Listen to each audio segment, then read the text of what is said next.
join me para habang piniprep up nila ang ating contract signing ng ating mga kuya. And of course, Kim, this is your shining moment. Oras na yan to sign our partnership between our newest endorsement, Kim Chu, and Brilliant Skin, represented by our CEO, Miss Glenda. Ayan, so madali po siyang haluin, tapos hindi din siya masyadong matamis at hindi siya masyadong gatas na lang yung lasa. So kung matitikman nyo, saktong-sakto lang yung melon. Ayan. So perfect na perfect. Okay? So pwede na po kayo umupo. Wow. Wow. OMG, Snow Official! The Chinita Princess is now brilliant! Yes! Pero kailangan na po isahin. Bago natin i-steal up deal! Ano tayo? Sigurado lang tayo. Sigurista lang tayo dito. Yeah! Feel free to take photos and tag our official Facebook, TikTok, and IG.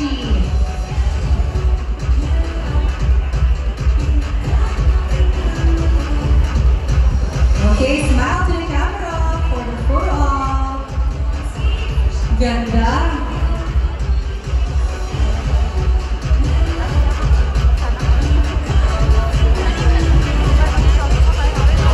Alright, our partnership has been signed, and today we have just witnessed the beginning of an even brighter chapter into our journey together, mga brilliant. At dahil dyan, let us all give each other a round of applause for reaching this new milestone as one growing Brilliant Skin family. Ayun na! Ayun na. Excited na ako! Tumutok kayo Yes! So now let's all watch this video as we welcome a new chapter into our journey together.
The spotlight is yours.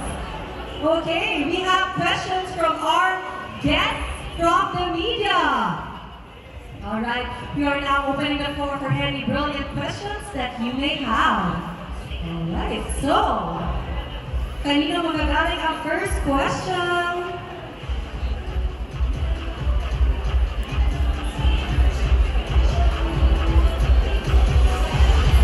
Hello po, good evening.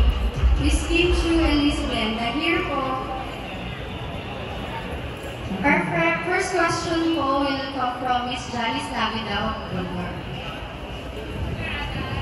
And first, congratulations, Kitty! Ay, hello! Hello po! Yeah! Ang ganda mo with the bangs. Oh, yeah! Pinaghandaan ko yung paghaharap natin. Okay, sige. And first, congratulations! So, Kim, a lot of people look up to you. Siyempre, nakilala ka namin from your humble beginnings, di ba? So, now that you're part of the Brilliant family, I'd like to know how brilliant is Kim Chu now in handling all the struggles in life. Grabe my first question sa struggles in life. Cheers! Nakakul! Cheers tayo ng hello melon. How I handle? Siguro, pinalaki kasi ako ng mga magulang ko na pag may pinagdadaanan kami, dadaanan mo lang talaga. Kasi wala namang ibang tutulong kundi sarili mo. Kaya may problema ka financially, magtrabaho ka, may problema ka emotionally, i-workout mo, mag-workout ka, sumayaw ka, gawin mo kahit na anong gusto mong gawin, or wala kang makausap, andyan yung mga kapatid mo, mga kaibigan mo. Lahat naman ng struggles na gagawa ng paraan. Huwag lang talaga tayong titigil kapag meron tayong problema. Kasi walang mangyayari talaga sa'yo kung pinito ang mundo mo doon. Kim Chu, Cebu, Philippines. Thank you. Okay. Can I have another question na lang? Ay, bonus question na lang, Kim. So, kung may bibigyan ka ng Hello Mellow, sino gusto mo unang makatikim aside from your family, your friends? Sino bang bibigyan ko ng collagen para pampabata? Sino ba? Paula! Siyempre mga kapwa ko ka-brilliant din. Si Paulo, sila RC, sila Andrea. Siyempre, kami-kami. Ayun na itawid, Kim, ah. Thank you, congratulations again. Thank you. Thank you so much po. Next po is John Bueno from Kumagkao. Hi, Kimmy. Hi, Miss Wanda. Hello po. And good evening po. First of all, congratulations on the new endorsement. And of course, Kim, napakaganda mo today. Today naman ba? Yeah, of course. Ako maganda siya. I'm a big fan, by the way. The question is, how do you keep yourself beautiful inside and out? Naku, pang binibining Pilipinas yung tanong, how do I keep beautiful inside and out? Siguro kung maayos yung estado mo sa buhay, yung mental state mo, mag-reflect naman yun eh.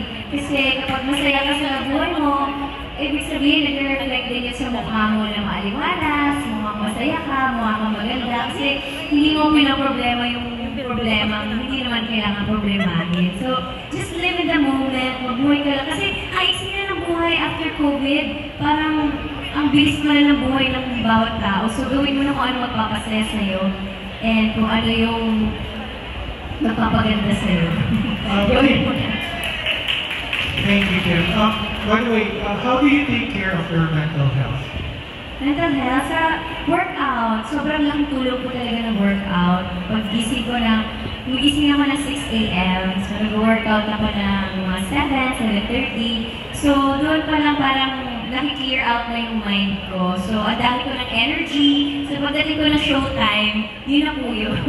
Yun na po yung naipon kong lakas sa workout. Malaking tulong po talaga yung workout. Not just physically, but also mentally. Kahit mabilis ng 30 minutes lang, or basta makapag-walking kayo or running. Alright. Thank you, Kim. Thank you po.